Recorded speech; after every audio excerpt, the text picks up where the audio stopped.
भोजपुरिया record machine और power star Pawan Singh की बहुप्रतीक्षित फिल्म हम है राही प्यार के स्वतंत्रता दिवस के अवसर पर 15 अगस्त को बिहार और झारखंड में रिलीज होगी। फिल्म का ट्रेलर पहले ही रिलीज हो चुका है, जिसे दर्शकों ने खूब सराहा है। अब यह फिल्म सिनेमा घरों में आने वाली है। फिल्म में पवन सिंह के साथ साउथ की खूबसूरत अभिनेत्री हर्षिका पुनीचा को लॉन्च किया गया है, जिसे दर्शकों ने ट्रेलर में पसंद भी किया है।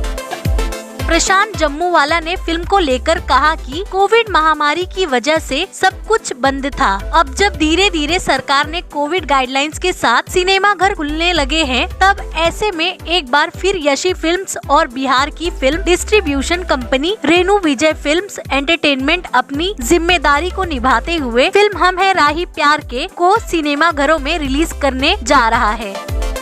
वे इस फिल्म के वितरण भी है। इसके लिए हमने 15 अगस्त का शुभ दिन चुना है। फिल्म पहले बिहार और झारखंड के दर्शकों के लिए रिलीज कर रहे हैं। फिल्म कैसी बनी है, इसकी एक झलक सबों ने फिल्म के ट्रेलर में देखा। अब बारी है फिल्म की, तो भोजपुरी के तमाम दर्शकों से अपील है कि आप इस फिल्म को सिनेमा घरों में जाकर देखें।